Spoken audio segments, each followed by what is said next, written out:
the main reason that I wanted to reach out to you, Eugene, is because to start off with, is that we've been kind of following the events unfolding in Niger over the last couple of weeks. It's been really kind of interesting and fascinating to see this unfold, and I think overall this is a moment in the world that I'm sure you would agree is going to kind of ripe with kind of revolutionary potential. And while we don't want to ascribe any sort of political tendencies to these movements that are still very much in flux, it's still very exciting to see them unfold. So I wanted to get your insight on this. And I know there was just a meeting with ECOWAS over the last, it was last Thursday, I believe. And so after this has been ongoing for a couple of weeks now, I know there was talk that, of the possibility of these ECOWAS nations potentially intervening in Niger. We know there's a lot of appetite for that in the United States and the U.S. State Department. And I just wonder if you could just give us an update about how that situation is progressing. Yeah, no, and I appreciate it, and I appreciate people following this, because so often Africa is overlooked by many people, but crucial to the geopolitical situation. But yeah, in terms of where we are now, I mean, I would say it's maybe sort of status quo ante of what people have been seeing, that we're in sort of a standoff scenario still. I mean, ECOWAS did meet last Thursday, but then they were also then supposed to follow up with another meeting over the weekend that was supposed to talk about the technical details of the standby force, and that was just sort of canceled at the last second, and at the time sort of indefinitely postponed. Although I think it came out not that long ago that they've rescheduled, I think, for later this week. But don't quote me on that, but I think it's Thursday maybe. But anyway, long story short, it doesn't really seem like everything is together on that part, but the idea of a potential intervention, coming from the ECOWAS states, that would have to be heavily backed, by the EU or the United States. I think that's the element that perhaps most gets lost about the sort of intervention element is the proposal is to have these African troops. Some countries, Senegal, Cote d'Ivoire, a couple others have volunteered troops, Benin, I believe, to be a part of it. But none of these countries really have, the type of airlift capacity to even get there. It's a complicated endeavor over a long, a huge expanse of space. So ultimately, logistically, it would have to be heavily supported by the West, and thus, why it's getting there in premature. Or getting there in premature is important, and that's what we're seeing. And then on the side of the coup, or so-called coup, and I mean, I think in a way, our political vocabulary is maybe even failing us. Yeah. You call them military transitions, because the combination of like the social element of it, the mass protests we're seeing that are helping the coup to enshrine itself. They've appointed a 21-person sort of cabinet, as it were. They're now saying that they may try the former president for war crimes. So they're certainly entrenching themselves, and I think establishing a base, a pretty strong base of support, at least in the capital, but I think that spreads outside of that in terms of, different popular forces who feel this is a step forward. So it's really a question of whether or not, that sort of wall of popular support plus, the potentiality of the sort of degree of difficulty of carrying out an intervention will ultimately cause ECOWAS to back down and agree to some sort of deal, which is a little bit what happened with Mali, in terms of the initial opposition that then sort of faded over time, and it was clear they couldn't do that much, although there's still some economic elements. Will that win out? And then I think there's a whole other series of questions of where Niger goes, or will it be possible for them to pull something together like this? I would say the last kind of maybe close scenario to this might be in 2010 in Cote d'Ivoire, when the current president, Alassane Ouattara, who of course is against the Niger government,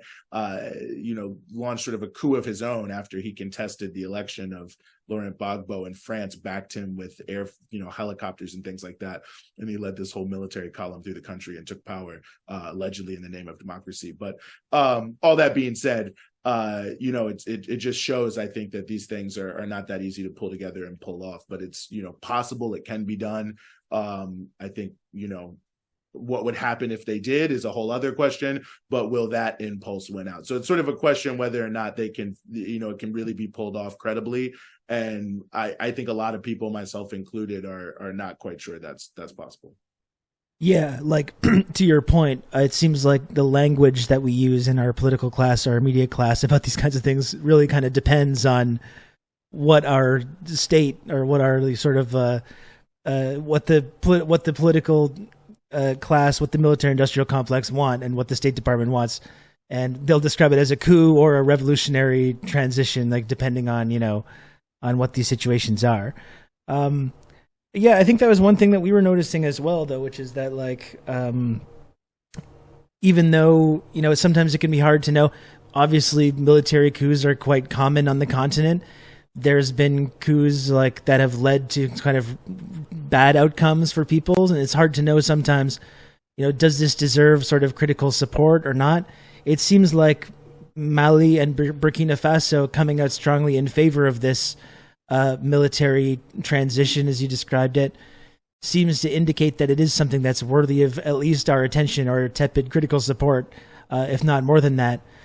People have pointed to some of these things and suggested that there is not any kind of like revolutionary potential to this, or that they haven't used any kind of revolutionary language that people in the West should be paying attention to. That seems to me to be not accurate, especially in the case of Burkina Faso, where they've appointed this, the Sankara acolyte as the prime minister, and they're using a lot of that kind of Sankaran language to describe their kind of current project. I think the fact that Burkina Faso and Mali are supporting this seems to indicate that it has kind of similar tendencies or similar possibilities in terms of like decolonization or promoting this kind of pan-Africanist movement, which is something that I think should be exciting to people, right?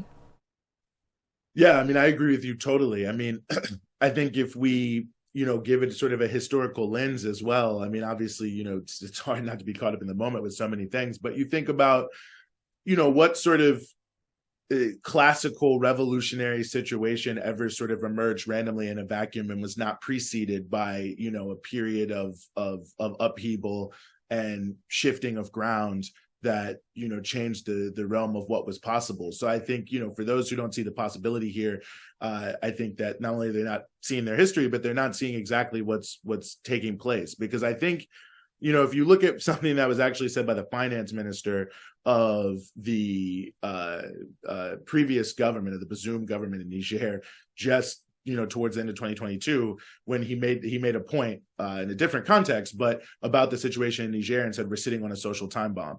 And obviously that time bomb has gone off.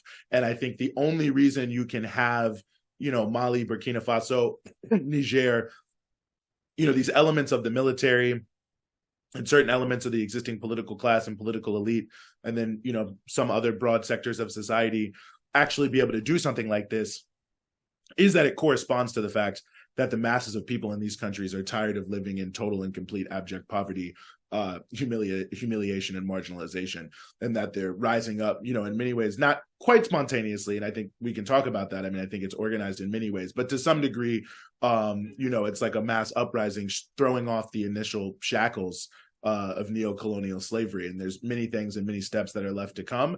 But I think ultimately these systems, these colonial structures, neo-colonial structures being shaken to this degree, speaks to the profundity of what's happening. And I think that's obviously the first step to the masses of people awakening in any way. It's not just going to immediately be chemically pure. And yes, I think that there's still a lot to play out in terms of what's going on. And I think that when you look at the context of Africa, I think the point you made about Burkina Faso is correct, right? I think there's obviously certain experiences and context where you see that there's the linkage in the past, and perhaps the sort of then intimation about what your future is going to be connected to revolutionary impulses. But obviously, I think even in just the broader context of African elite, positioning at this time in the sort of global world, there's a number of sort of elite level people who I think just want to be in a higher hierarchical position than what the West is ultimately going to allow them to do. And so, they may be more opportunistically latching on to mass anger in order to facilitate a different agenda. But to really know exactly how this is all going to play out, I think it's not really been all that long, especially in the case of Niger, but even Mali and Burkina Faso. So we'll still have to see from the social and economic sort of space, what developments come about. But I think it's very clear that, the Pan-African agenda that you're seeing of the countries working together. I mean, that was one of the things I thought was most notable about Niger. During these mass protests, the initial round of mass protests is around the same time Mali and Burkina Faso were having the 10th meeting of their mixed commission for how the countries can work more closely together. Also relations with Guinea vis-a-vis how, goods are going to be coming out of those interior countries into the sort of broader commercial sphere through Guinea, as opposed to some of these other more critical countries. The willingness to challenge the imperial consensus on the geostrategic states vis-a-vis Russia, Ukraine, China, and so on and so forth. I think all of that at least sort of leans in the direction of the type of systemic breaks that you're going to need to see to make real revolutionary change. So I think it definitely deserves critical support from that point of view, but I think we also have to take that kind of process-based approach to how we look at this and how we look to characterize or not, how we're seeing things. Yeah, and I think it's been harder, I think, for our ruling class, whether in the political world or the media world, to kind of frame this, even though there's been kind of a half-hearted effort to frame this as being this anti-democratic movement that's going to be a disaster for people. When you see these big mass protest movements that seem to be in support of this movement, I saw there's been some polling being done, which is really showing overwhelming support for this current situation to continue, and very little, if support at all whatsoever, for restoring the previous government. And you see these mass protest movements, and including a lot of people. That was another polling number, which was very kind of surprising and interesting. The huge amount of support and trust that people seem to have in Niger have for Russia, for wanting to have a closer economic and political and cultural and possibly even military ties with Russia. And that's something that really sets off alarm bells for our kind of liberal ruling class. And there's this really kind of like condescending kind of colonial mentality way that some of these folks deal with that, where they just immediately assume then that these movements, there's some kind of like Russian puppet master, whether it's Putin or whoever, pulling the strings and paying all these people to protest and being directly involved in all these things, which really speaks to this complete lack of historical understanding of what colonialism has done in Niger and elsewhere throughout Africa, and the way that Russia not only wasn't involved in that kind of colonial exploitation, but under the Soviet Union, how they supported time and time again these decolonial movements against the Western countries. Like, that's the funny thing for me, is that people look around and they see the support for Russia, like across Africa or, throughout the global South, like in Latin America as well. There's a lot of this sentiment, and they're very perplexed by it. They're perplexed how this is happening, but it's really, if you understand this basic history about Russia's role in these really ruthless, exploitative systems, it shouldn't be surprising to anybody that people in Niger or across the continent are taking this stance. Yeah, I mean, I think that's a great point. I mean, you think about Niger, which is a country with, like 43% of people living on $1.90 a day or less. You've got approaching 5 million people, roughly, who cannot support themselves at all outside of, humanitarian aid. You've got 42% of kids 5 to 14 are quote unquote working children. So, involved in child labor. It's also a country that, by the way, is like 48% under 15. So it's an extremely young country. Wow. Younger you are, the more you're thinking about your future, but also the more you're willing to risk. That's why people, a lot of times, you become radicalized in that era, because you're willing to risk a lot, because you can see a lot of road in front of you in terms of your life, so you want it to be better. But you look at these places where they're mining uranium, where the air and the water is completely and totally contaminated, and people are getting like 10 times the dose in 1 year of what they should be getting in radiation each year, and living there. So you can imagine what that does in terms of life expectancy. Only 37% of people can read. And I'm saying that. And by the way, in Niger, in the constitution already, education is free, but because there's so little resources to it, that's when you're in a situation where only 37% of people can read. And I say all that just to say that when people are saying, well, how, Russia, blah, blah, blah, blah, blah, blah. I mean, these are the statistics of how people are living when they're working with the West.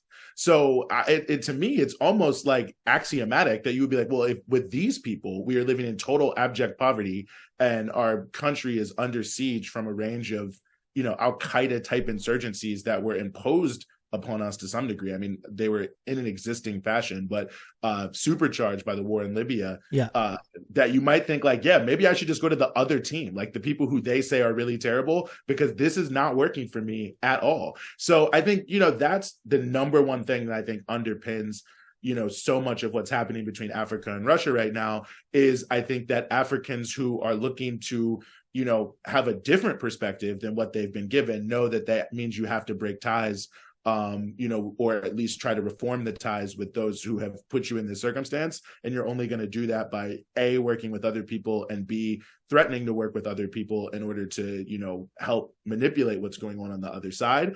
And in that sense, I honestly think in many ways, as much as people are saying, Russia controlling Africa, that Africa has more leverage over Russia. I mean, from my point of view, it's obvious that Russia, which is becoming totally encircled by this NATO proxy war, obviously in Ukraine. And, I think the economy there obviously has stood up pretty well to sanctions, but over time, I think to lose one of your biggest markets is not going to be a small thing. Obviously, the nature of war, the ongoing hostility that will happen after peace.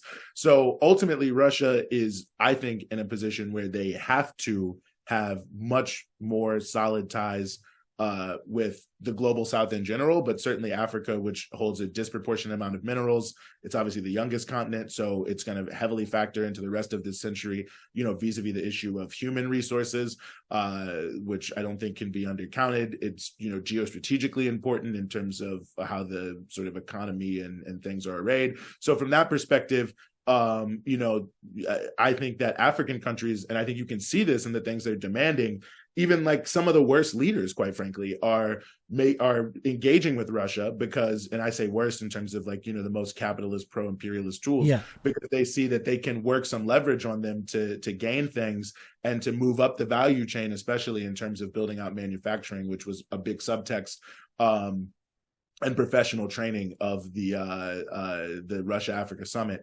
And I think that subsequently, that also is factoring into it, because not only do you need to find somebody new in terms of a partner to make something different work, but, you also are in a position where some of those other partners are a little bit more malleable, or not a little bit, a lot more malleable in terms of you being able as Africans to demand a very respectful, reciprocal win-win type relationship. I think Russia is, of the big powers, maybe the country most placed to deliver disproportionately favorably, I think, to Africa. But then, of course, I think the point you're mentioning, of course, about the history of the Soviet Union, especially, is, can't be touched. And I think that's something that is hard for Westerners to understand, because it's, but it's such a part of the political culture all over Africa. And whatever the, vagaries of, yes, Ukraine and Kazakhstan and the other republics are part of the Soviet Union, ultimately that has mapped onto Russia in people's minds. So at the end of the day, they're reaping the main psychological tide that many people have, psychological, ideological, that carries a lot of weight.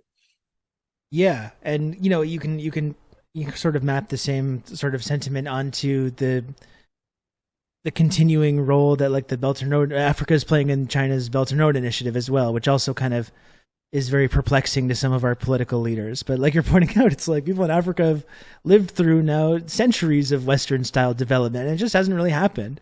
The development hasn't happened. It's been really great for Western financial interests and imperialist countries who have exploited all the resources, but they've been promising for decades and decades and decades that this development is going to happen, and it just hasn't happened. And it's like under that framework, it's really not hard to understand why people in Africa or elsewhere around the world that are kind of joining up with the Belt and Road Initiative, that are supporting like these new kind of alternate economic institutions such as BRICS. It's really not hard to understand why they view this as appealing. Which is very difficult to understand for people that have kind of swallowed the version of history that we've been taught. But if you have any basic understanding of it, it's not that hard. Yeah, no, I think it's a good point. And I think in a way, that's why they don't want people to have a basic understanding, because, it really does smack you in the face when you look at the history. I mean, I was actually saying this to someone the other day about a lot of conversation I've seen in the mainstream media about, Niger being at the very bottom or towards the very bottom of the Human Development Index, which is, of course true. But it's like the bottom fifth of the whole thing is like every sub-Saharan African country, maybe more than that. And that's got to make you think something is going, like all the different countries of Africa, all the different regions, all the different, natural and cultural endowments. And you want to tell me that uniformly, all these places are, in the worst possible position from human development. And somehow that's not some sort of result of some sort of deliberate process, whatever that may be. And I think the idea that is sort of put forward that this is some sort of victimhood or whatever just doesn't really make sense, at all when you sort of map it on that. Like every single person in Africa is just a total failure. Like that's the actual explanation for what's going on. Doesn't make a lot of sense, but it's easy when you're just taking it country by country. And I think understanding, the impact of underdevelopment in, putting these countries behind the eight ball to begin with from the point of view of development, but also with the expectations being so high of the end of colonialism being able to develop rapidly, and the things you just sort of, freedom dividend that I think, you often expect that you want to reap, and that not happening, for a range of different reasons. But mainly because it's difficult to pull off when the whole existence of the global north is dependent on you remaining in a modified form in a position, right? So I think that sort of long history, that long thread, I mean, even the issue of France becoming such a focal point, I think speaks to that, because it's not as if there's not British neocolonial relations. America, obviously, which, and as we've seen with the proxy war in Ukraine, basically controls Europe, obviously have a lot of influence, malign influence and control. And in many cases, at least in the US case, are more influential than France overall in Africa. But that being said, I think this sort of the French way of doing it, the whole France-Afrique conflict is like rubbing salt in the wound. And I think, even to the custodianship of the French language, more people in Africa speak French than in France. But, the official nature of how the language is the official language is determined by a handful of people in France. The currency, the CFA franc. I mean, all these things that just have this extra sting of this past period of colonialism that, is so responsible for like the generational failures in many ways, whatever the subjective failures of particular leaders, because of the lack of any real infrastructure, human capital, and so on and so forth. But still all the same imperatives to feed, clothe, shelter, educate, and provide healthcare to all people in some way, shape, or form. I think it just creates a huge amount of anger amongst people in the Francophone African countries. And it makes sense to me why the sort of French countries are the first ones to kind of fall and to crack under the weight of, the hundreds of millions of people who I think are just, under the age of 30 and not going to live like their parents and their grandparents. I think that's how they think. Yeah. And a lot of this too is why I am not really convinced by the kind of hand-wringing that I hear from some folks, like the Western leftists or whatever, that will acknowledge the history of colonialism, but will then, on the other hand, say like, well, now Africa's just being colonized by China. Now it's just being colonized by Russia. I'm not really convinced by that, because I do feel like for people in the developing world, like not just in Africa but elsewhere, there's not this magical third option where you can just like kick the IMF out of your country and refuse that developmental path and just develop naturally, develop on your own. Like there does need to be an alternative to that. Like in order for Africa or anywhere else to develop, it does need like investment and infrastructure and roads and ports and power plants and water treatment facilities and schools and all these things that the West has neglected to do.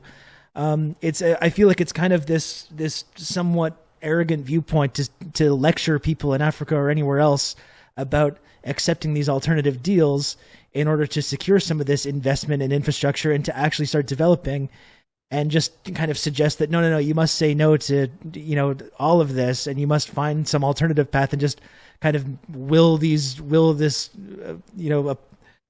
productive forces into being, just will them into existence. It's not really a realistic possibility for people that do want to live in a society that does develop and that does have all these things.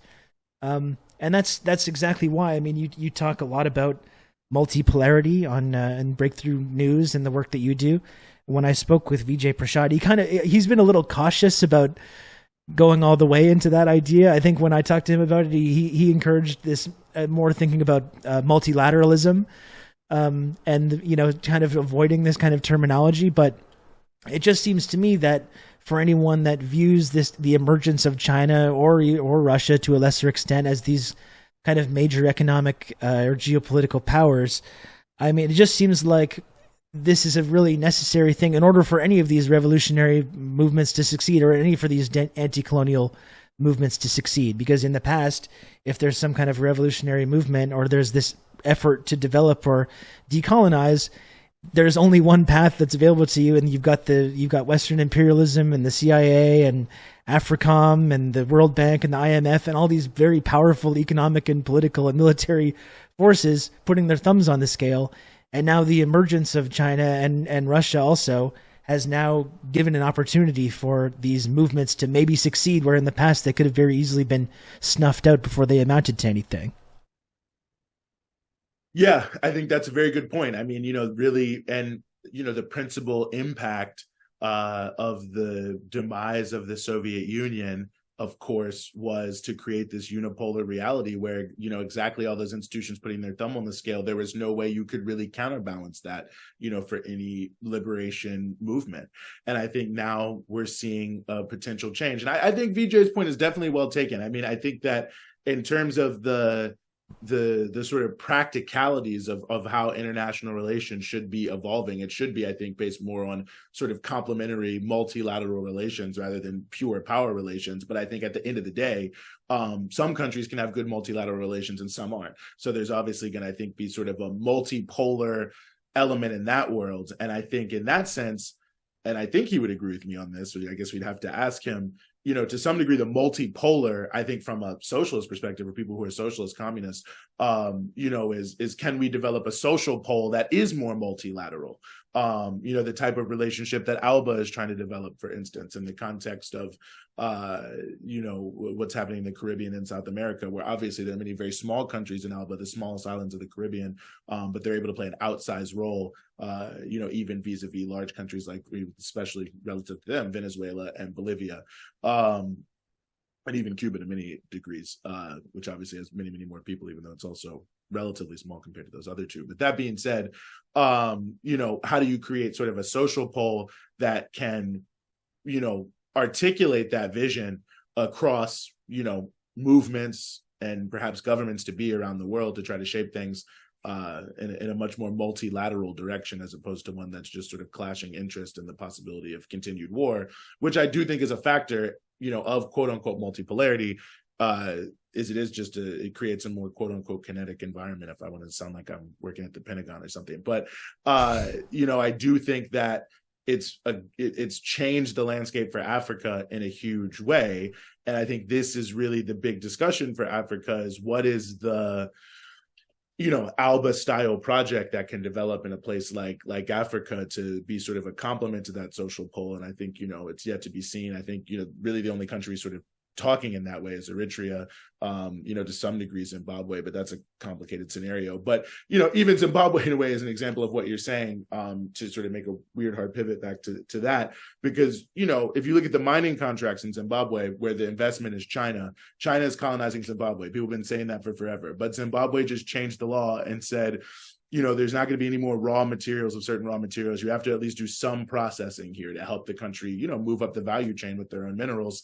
And all the Chinese companies that are doing all the mining, because Western companies aren't there because of sanctions, they just complied and they started building these factories to start doing some level of processing, the exact type of thing that the Western countries have been resisting for decades and decades and decades and decades, because they don't want African countries to industrialize.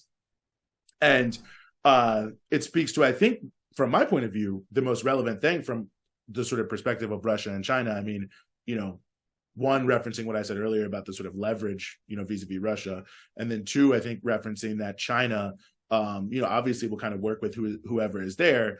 The quality of what you get out of those relationships on the African continent, I think, is more dependent on the government in Africa we're discussing and their desire to set terms that are, more beneficial for their people than not. But that's the difference. You can set terms to some degree with Russia, with China, also with other countries that are playing a bigger role, Turkey, India, UAE now, others in Africa. I mean, you can definitely have a relationship where you can say, well, this is what I want based on you want, and let's come to some sort of compromise. Where with the West, it's sort of like, well, this is how it's going to be, and either you're going to conform or not.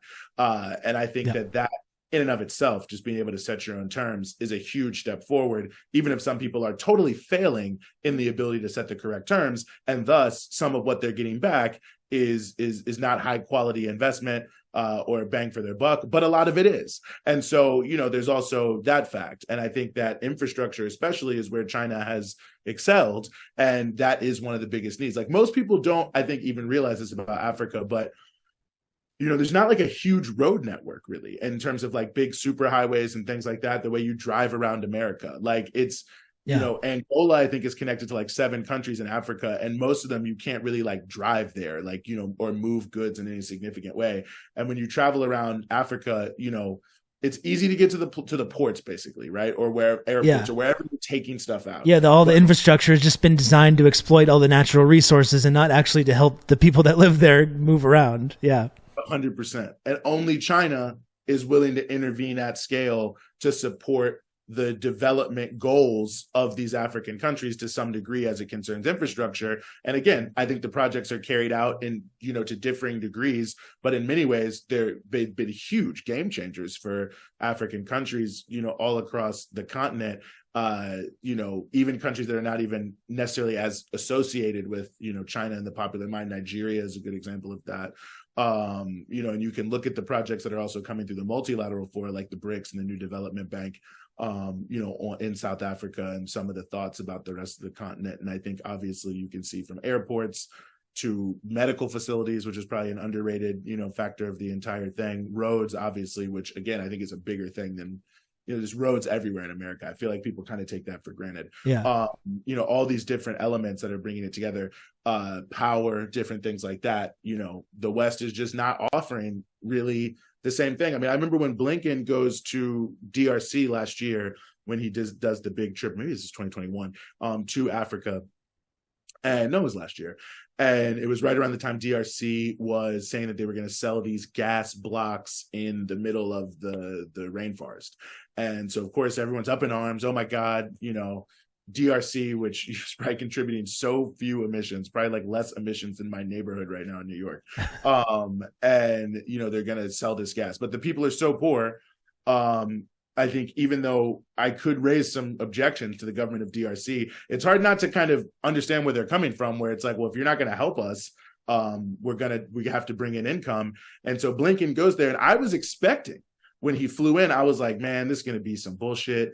They're going to roll out like, $6 billion or something like that, save the rainforest, blah, blah, blah. I thought it was going to be some big production.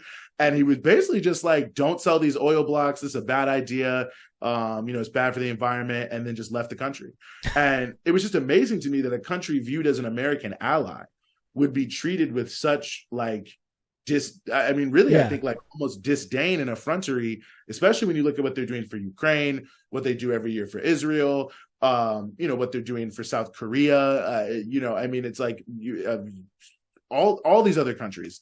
And it just seems like amazing, I think, in some ways, that you would just offer nothing. And so I think that's the part that people don't really see, is that, the Western proposals to Africa are pretty lackluster. And even when they sound good, they only come in response. Like last year in Niger, the EU said they were going to give $32 billion or whatever, I think between now and 2030 for like the next plan that Bazoum had allegedly put together, something like that. But when you look at the amount of aid that they've stopped to Niger, a few million here, 20 million there, 100 million there, but it's not really adding up to something that would make you think it's going to end up to be $32 billion. So even at the end of the day, like when they're saying they're doing these things, they're rarely doing it. We saw that with South Africa, they were like $8 billion for the climate deal. Then it turns out a significant chunk of it is actually loans, not grants. A lot of it is some of it's pledges, not even like money in the bank. And it just is the paucity of what the West is offering Africa, I think, is not clear in terms of the mainstream narrative here in the West, which makes sense. But I do think it's something that, skews how people view the issue, because it just seems like, oh, these countries are coming in and colonizing them, when in fact they're the only countries that have both capability and willingness to actually address Africans at a peer level. And so, of course, even sometimes the most elite 1% capitalist corrupt Africans will say, yes, I would rather work with these people and, do better for myself. But of course, I think many people, and I would say the majority of people, are motivated by at least some consideration of wanting to sort of end this sort of broader neo-colonial mentality. And I think most of the sort of top level of African leaders don't really sort of chafe at being subordinate to the West. And I think they see countries like China, Russia, India, the ASEAN countries, and I think they feel like they want to be more of a peer level relationship with Europe and America, which is 100% opposed to imperialism. But that's how you can end up with these situations where you have kind of these odd couple relationships between a disintegrating political order and a huge mass social uprising, against poverty and imperialism. Yeah, no, these are all great points. And yeah, it's very interesting, that kind of colonial mentality, or the kind of belligerence of the US, the way they can't seem to really help themselves, like even when it's like working against their interest to treat nations in that way. I think of Russia as that example a lot. Like we talk a lot about the collapse of the Soviet Union, and how for a long time Russia appeared to be like basically a subservient state to that sort of like Western-led order, and they kind of privatized all their resources, and you had this big bonanza for Western capital in Russia, which was a disaster for people in Russia. And then when Russia said afterwards, like, okay, well, can we be part of NATO then? Can we be part of your kind of big special club? And they just kind of refused to ever see them on that level, and refused to ever kind of accept them into their club, even after they had given up so much, and after they had destroyed and humiliated Russia. And then eventually it's really, and even Putin himself is like emerges from that. It emerges as kind of like a Western ally out of that chaos, right? And then eventually, after like being treated this way, with this kind of like attitude or mentality by the West, eventually it's not really that surprising as well when Putin and the rest of Russia says like, okay, well, we're going to start engaging in the world in our own way, and we're going to start pushing back against this Western-led international order.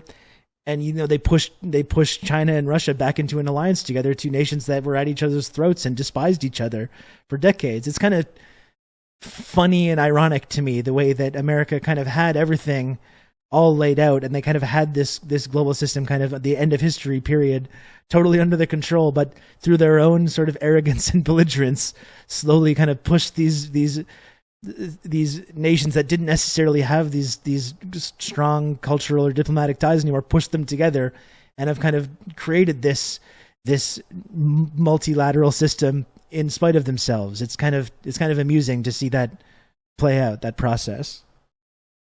Yeah, I mean, it's sort of amazing if you think about it, but it's like, I mean, I think it also speaks to our inability sometimes to even put ourselves in the minds of the ruling class, because it's so, perverted and terrible.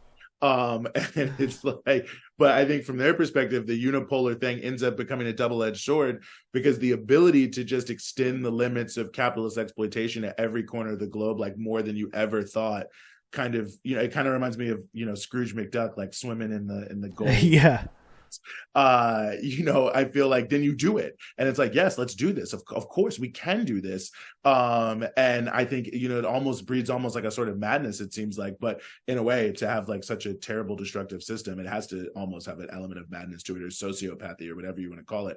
And I think that definitely that's the situation they find themselves in now, is their very own, sort of things that actually benefited them at one point to some degree have now come back to bite them in the ass. I mean, it certainly probably helped them, to integrate China in the late 80s and the mid 90s into the 2000s, but they thought China was just going to always make Nikes. And then it was like, oh, they're making 5G internet infrastructure. Yeah. AI and 3D printing. We did not expect this. And then they're not supposed to overtake us. That's not allowed. Yeah. Like, what is going on? And I do think that there is an element to this that I think they are somewhat surprised, because I think that, I mean, you hate to sort of make these parallels that I think sometimes seem facile, and I feel like every, rando from, Middlebury writing for the Atlantic or whatever is going to write something like this every 3 years.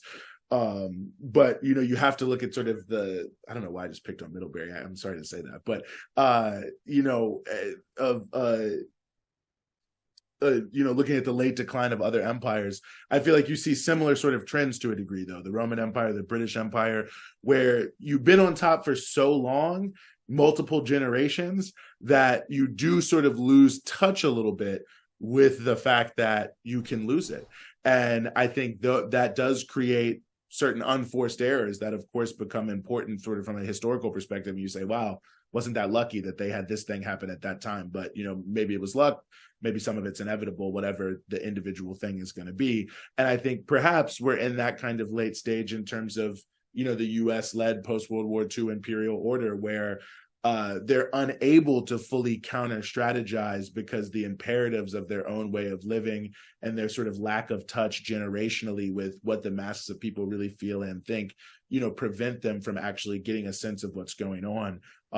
And that, perhaps like the early Christians going under the feet of the Romans, like it's happening, and it's happening in a more profound way than they know. And it's occasionally flaring up, but it's not quite clear that the above ground is shifting yet. But when it does, it will rapidly. And I think, I suspect that is where we're headed. Not to be too anticipatory of radical upsurges or something, but it just seems like the weight of the contradictions seems to speak to it.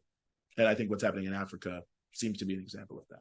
Yeah, and I would agree. And I think everything that we're talking about, the emergence of these decolonial movements or pan-Africanist movements, the emergence of China as this major economic power, the Belt and Road Initiative, the failure of the U.S. to kind of use their economic tools that they're used to, such as sanctions, to control the world, which they really thought was going to work out and hasn't really materialized when it comes to Russia and their situation with Ukraine. It's all evidence of this kind of empire in decline. But also, I think that's an important thing as well for us all to always remember that, I think the decline is very clear and these contradictions are becoming very heightened. It doesn't mean that it's this simple process or that the U.S. still isn't immensely powerful and immensely dangerous. It's in many ways, it's very frightening to have this new kind of geopolitical reality emerge, because you don't really know, as America feels its grip losing on the global economic system or this kind of unipolar situation, you don't know how they can act or act out. And you see them, whether it's the proxy war in Ukraine, or whether it's now they're trying to provoke a similar proxy war with Taiwan, or that's something that could escalate into something even more disastrous than that. It's a really exciting period, but it's dangerous and scary at the same time, right? Yeah, no, I agree with you. And this saber rattling with China is just totally nonsensical. I think anyone who lives in, America, Canada, Australia, which I think are kind of linked in this anti-China. Yeah. I guess you could add Japan to that too. And maybe occasionally we're junior partners in the global imperialist project. I think people have to see this for what it is. There's no way that this could possibly end well to be pressing what's essentially a non-issue. The only reason you do this is to put pressure on China. I don't think it's really truly contested that Taiwan is not a part of China. I think honestly, especially for people in the United States, it's hard to really even conceive of the issue, because it seems like, I think to Americans and others, isn't this just one small island, and China is so big, so what does it even really matter to them? And in a way, it makes the U.S. actions seem much more palatable, I think, because it seems like China is being unreasonable. Why would they not just let these people on this island live the way they want to live? I think that's how people perceive it. And I don't think people have a good sense of, what in China they call the 100 years of humiliation, where what I think we all know is one of the sort of oldest, most storied, accomplished cultures on the planet. The Chinese culture was completely and totally debased. People probably do know something about the Opium Wars, but basically, they take over the country, they pump it full of drugs. It's completely divided. Millions of people are starving just on hundreds of millions of people at different times, tens of millions of people starving, and millions of people dying on a regular basis. There's an amazing book. It's really worth reading. It's called The Man on Mao's Right. And it's a guy who is an English language translator for Mao. But anyway, he lived in the US in the 1940s briefly. And one of the things he talks about, he came from a very rich family, was how when he came to America, he grew massively because he was finally having a full diet. So someone coming from like a rich patrician background in the 1940s in China, a child was like actually half starved. And I thought that was an astonishing fact, but it's sort of par for the course of where China was at that time. And, you know, it's hard to even overstate the country was completely and totally prostrated before these foreign countries. You had Jim Crow style enclaves in all the major cities, you know, where Chinese people couldn't go, couldn't eat in their own country. And so anyway, I say all that to say, you know, there is a range of just Chinese governments that basically were okay with this, with, you know, gangsters and mafias running the whole city in Shanghai, you know, just a whole mafia city doing whatever they want to do, crime everywhere, all that kind of stuff, you know, Gotham City type shit. You know, and the people in China were not for that. They wanted to actually have a country where peasants could control their own land, where they wouldn't starve, where the person who owned their land couldn't take their children and put them into sex slavery. And that, you know, is not uncommon. People dying, starvation. They wanted to be able to have education, you know, to have the country be reunited, to be able to lift their own culture back up. So they kicked these people out, even though they had all to support the terrible people, Chiang Kai-shek, you know, of the West.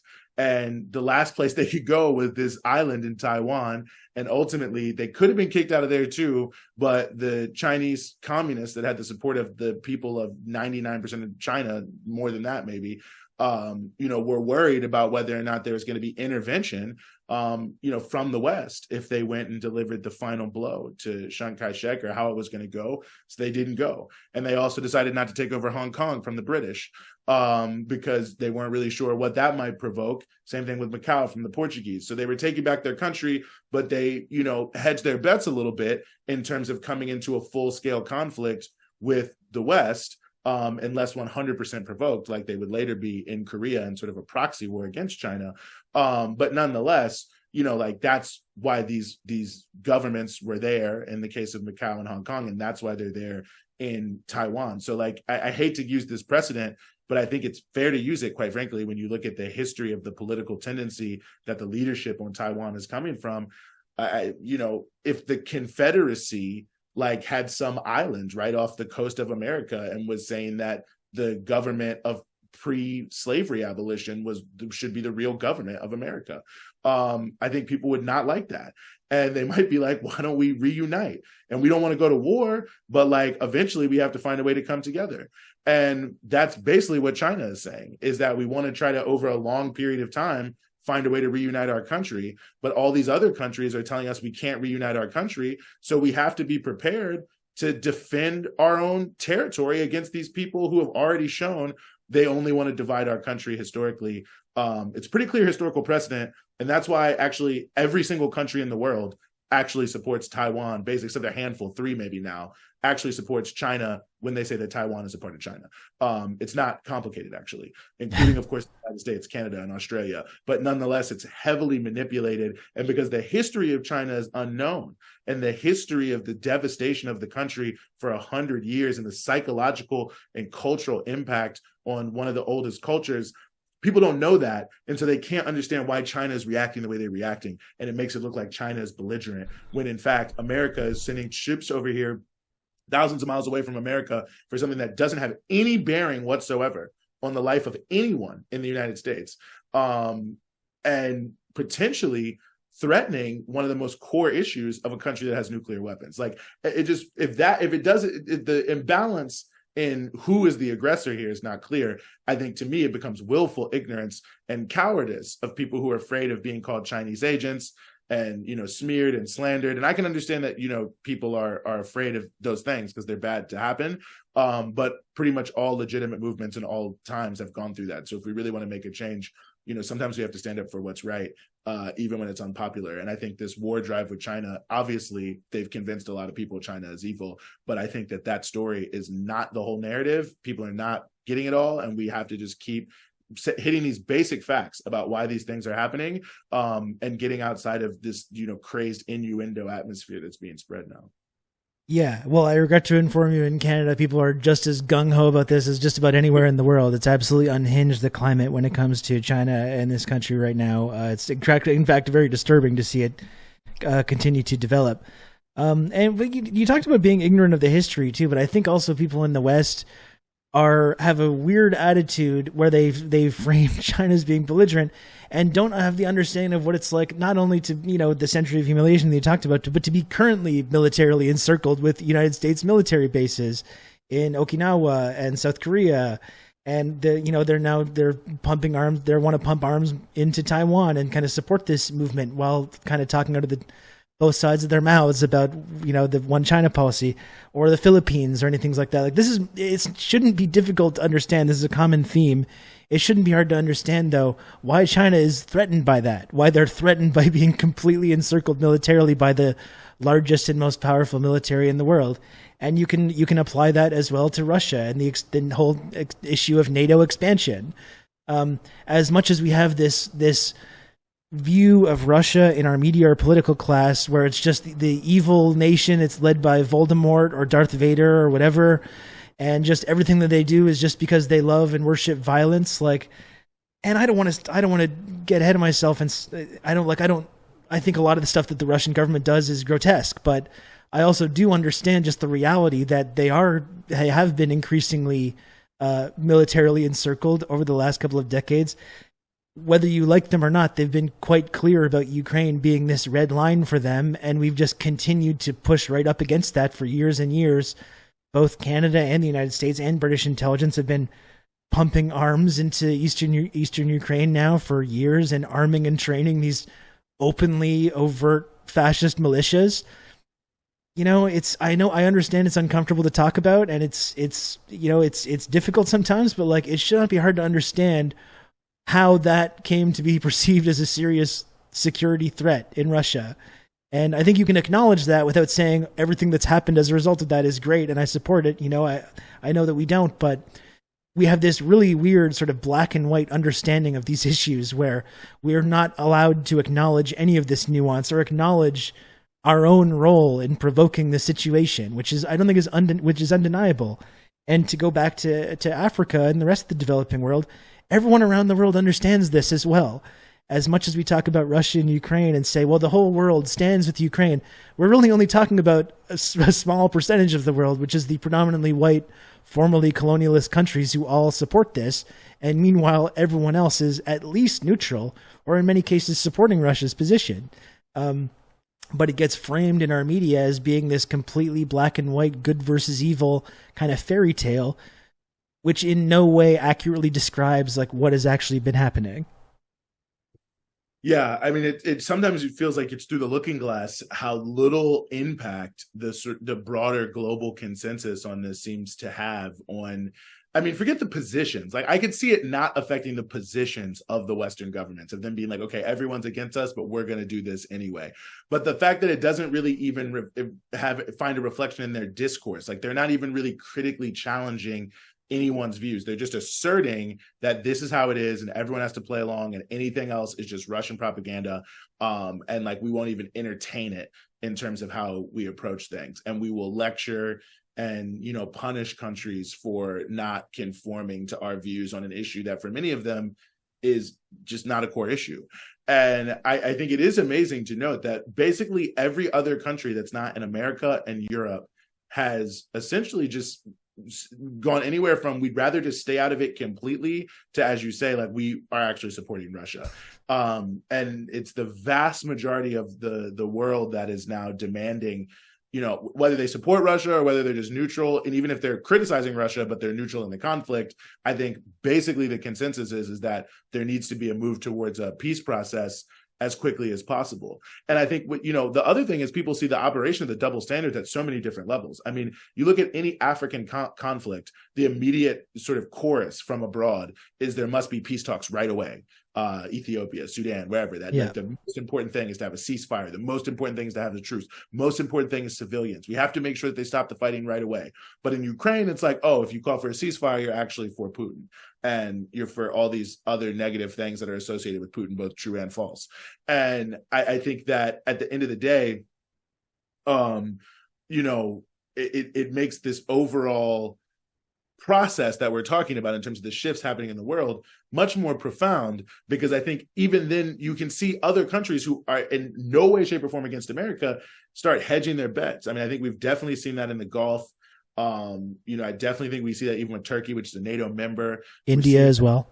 On India for sure. Like, people are making moves to try to become more independent of the sort of Western architecture of running the world, and also looking to develop bilaterally and multilaterally more on a quote unquote South-South basis for a range of different reasons. But it's the nature of the policies themselves that people have to see what's happening right in front of their face. And they can understand that, there's no way that they can, actually rely, on these powers to give any consideration to even their most, like, quite frankly, kind of their lowest common denominator concerns. Like, I mean, forget the greater things like freedom from neocolonialism. They're saying we can't even give you the patents to the COVID drugs. Like, I mean, you know what I mean? It's just like, even it's so humiliating. And I think from the point of view of the West, you're looking down on people, I think, in terms of how the discourse is structured. So it makes it easier to accept that. But I think in the global South, even people who are very sympathetic to sort of Western standards of living, Western ideologies and ideas, it's just like, what are you talking about? Like, how could you possibly expect us to live within these completely ridiculous constraints that you're claiming, we have to live by to be sound stewards of the economy or whatever, in the context of all the various shaping mechanisms that you mentioned earlier, World Bank, IMF, the ratings agencies, the Wall Street and London banks, and so on and so forth. Yeah, and when it comes to the Russia-Ukraine conflict, I think one kind of interesting phenomenon that I've noticed over the last couple of months, or like that's been intensifying recently especially, is the fact that media in the West, which has had a very specific viewpoint of this over the last 2 years, obviously, which is just that, all we can do is just continue pumping arms into Ukraine. That's the only option. Peace, not an option. You see all these people that don't live there and have no connection to it, just like refusing to even acknowledge the idea that should be discussed. But it does seem like there's been a little bit of a shift in the media where they're starting to acknowledge the unlikelihood that Ukraine's going to actually be able to use all this endless support and arms to actually expel the Russians from the eastern Ukraine, where the areas where they're occupying. There seems to be a shift going on where they're sort of admitting that that's the reality, which, I mean, that's a whole other through the looking glass thing that I find really kind of grotesque, which is that, after all the violence and bloodshed over the last 2 years, like, it's the people that have been saying, like, there should be a ceasefire, there should be negotiations. They're the ones that are accused of not caring about Ukrainians' lives, or wanting people to die, or supporting all these terrible things. Meanwhile, the people that have been saying, no, we just need to escalate and intensify this and make it go on for on and on and on and on, are the ones that are supposedly the ones that are supposed to care about people's lives. And it seems to be there's a real disconnect between like that kind of advocacy for intensification of the conflict with actually caring about what happens to people there. But do you think, though, that like the fact that Western media has started to kind of acknowledge the grim reality of what's going on there and the unlikelihood that they're going to be able to use this support to successfully like expel Russia from these regions, do you think that's maybe an indication that possibly there might be some kind of settlement or negotiation on the horizon? I think it's possible. I definitely think it's possible. And I do think the two things are related. I mean, Washington Post, New York Times, CNN, The Hill, a little less surprising to me. I mean, we've seen sort of a flood of articles that have been, I mean, there've been like, various ones here and there, but it seems to have now become the trend of acknowledging the intense toll. I think, all the different news agencies have sort of the counteroffensive has stalled language sort of pre-installed in their teleprompters and, in their autocorrects and so on and so forth. I think that at the end of the day, there is probably two things going on. I think there may just be a general sense of reality that it probably is not going to work. But there's also the perspective of, I think maybe from the beginning, they knew that they would never be able to succeed to the degree they were, but obviously the sort of fight to the last Ukrainian mantra. So I think it may be more like waking up to, okay, they knew eventually the gravy train would come to an end. And so now they have to move towards the direction of an end game. But I think that's also being accelerated by the fact that I think there's a fear of the political backlash to the war in Ukraine starting to actually become real. I mean, obviously, you can see in the United States, people who I consider to be quite execrable 9 times out of 10, but they've become outspoken in Congress from the far right on the issue of Ukraine, the fact that Trump is talking about it and is, at least right now, the presumptive Republican nominee. And certainly it seems to be a big litmus test there, at a summit there is hosted in Iowa by Tucker Carlson. People were getting booed for saying they were for Ukraine, and that's like sort of the grassroots of Republicans. So, just right there, the possibility that even if you wanted to carry on after the election next year, it might not be 100% clear if the political will be there. I think the desire to try to see if you can shape an agreement over time so that it can kind of be grandfathered in before the 2024 elections in America is a big point. And I think you can see in different countries around the globe. I mean, I think Germany, I don't know what's going to happen. I mean, it seems like the left party is collapsing maybe now. And perhaps Sarah Wagenknecht will start a new party, which according to the polls could get like 50% of the vote in the eastern part of Germany and maybe, a decent showing in the West. And their politics are obviously 100% for peace negotiations and against escalation and German contributions to the conflict. So that could happen. Who knows what's going to happen with these right-wing farmers in the Netherlands? That seems like a wild card to me, but it's out there. And I don't know, I don't want to keep going on and on about this, but I think you can just see that in the sort of advanced countries, I think the contradictions that have been introduced by the war in Ukraine are maybe speeding up the timeline of the people who are the hardcore, fight to the last Ukrainian, bleed Russia, as the Polish president or vice president, I think, said, their cheaper lives. Like, I think they see that perhaps the ability to fool their own populations on what's really going on is coming to an end. So they need to try to shape their exit on the way out. And I do think that they're softening up the population for that by, making it more available in the public sphere that things like really aren't going well for Ukraine. And I think even before when they would report it, I feel like the framing would still be more positive. This definitely feels like a more negative shift in tone kind of across the landscape. And I feel like those kind of things don't happen coincidentally. Yeah, and as I've been saying a lot over the last 2 years as I've covered this, I think it's just been a huge failure on the part of sort of the mainstream left, whatever exists of that in the United States or Canada, to advocate for this position of more of a neutrality or more talking about a peaceful settlement or a ceasefire, or to talk about our role in escalating the conflict in the first place. People have just systematically refused to do that. It seems like every kind of progressive congressperson in the United States has gone right on board the nonstop flow of arms into Ukraine, and that's the only possible strategy that we can employ.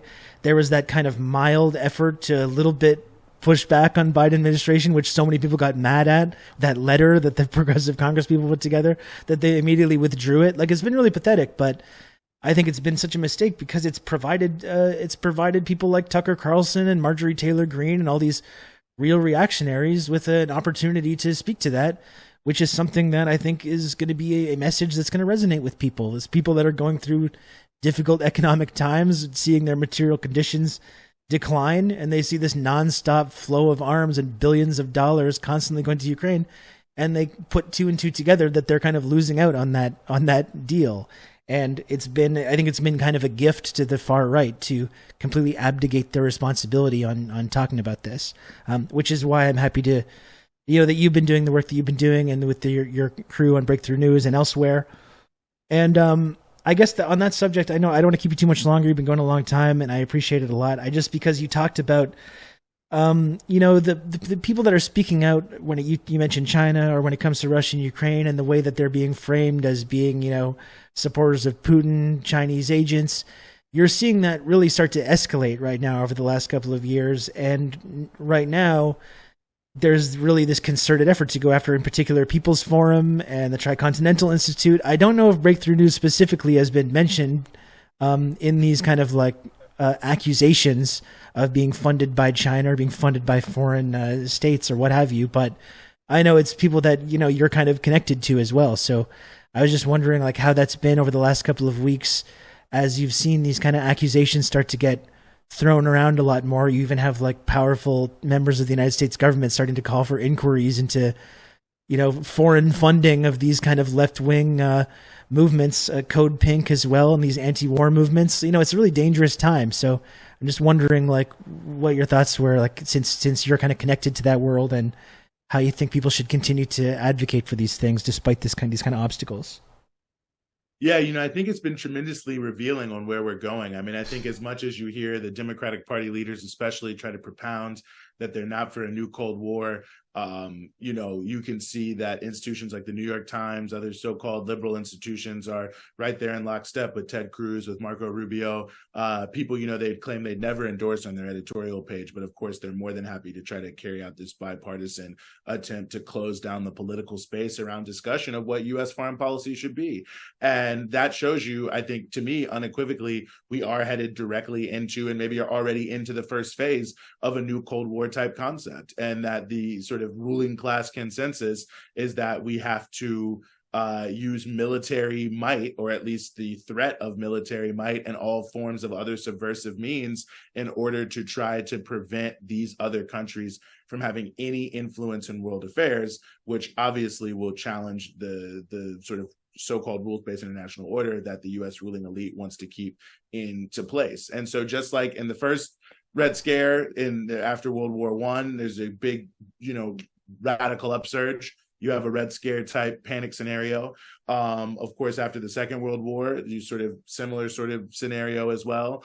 Now you have these huge shifts happening that are very different in many ways than those first two waves, but in the same way are sort of challenging the architecture of imperialism. And I think we've seen this across the history of sort of the capitalist imperialist, chain of history, is this periodic use of these witch hunt atmospheres to close down discussion to pursue particularly malign political ends. Of course, these sorts of panics and things like that are heavily associated with the attempt to suppress the rebelliousness of slaves in the United States, especially in the pre-colonial period, but also, right up to the Civil War, although it's different in different states. The closer you get to 1860, you still have this atmosphere of banning books, banning speakers, jailing people for speech, using mob mentality to beat people, and backing and kill people, and backing a lot of it up with the force of the federal government vis-a-vis the Constitutional Compact around the Fugitive Slave Act, the Missouri Compromise, and popular sovereignty, and all of these various elements that sort of drove that conflict to happen. And I think that here we are in a similar period, great big shifts happening, this sort of broader architecture of the system, quote unquote, being challenged in a huge way, the ruling elite feeling very nervous. And so the voices of the ruling elite, whether they be in the Senate or the Congress, where basically everyone's a millionaire and they're all backed by billionaires, or whether it's, the massive media conglomerate owned totally by the oligarchic Sulzberger family, maybe it's Sulzberg, sorry if I got that wrong, but either way, they're very rich and they own the New York Times, which is, I believe, the largest circulation newspaper, I think, in America. Maybe it's not the largest overall, but I think it's 9 million people every day. So it's a lot of people around the world, even. That sets the tone for so-called respectable opinion. They're all colluding and coming together to make sure that people don't ask obvious questions and give obvious answers, because obvious questions to obvious answers to solve the problems we're all facing are all basically against the ruling elite. You want to address climate change, poverty, hunger, war, any of these things I think are existential crises, at the macro level, to the housing crisis on the micro level, whatever we want to lay out here in terms of big, broad challenges for humanity. To solve any of them at anywhere close to a scale that meets the problem means you would have to, at best, severely curtail the profit-making activities of the less than 1% who more or less control the wealth of the world. And I think that those are grandiose terms, but when you start to see these innuendo-based smear jobs, I mean, if you and I wrote an article like that about some New York Times reporter, they would never print it. This article that you mentioned attacking the Code Pink and the People's Forum and others, they would never print that. They would say, you don't have any evidence showing that these people are controlled by who you say they are. You don't have any evidence these people are breaking any laws whatsoever. You don't really have that much evidence that they've changed their political views at all. And I have to say, they deeply maligned Jodi Evans of Code Pink and just showed how mendacious they are by suggesting that somehow she had changed her politics. Someone who's been a peace activist, an anti-nuclear activist.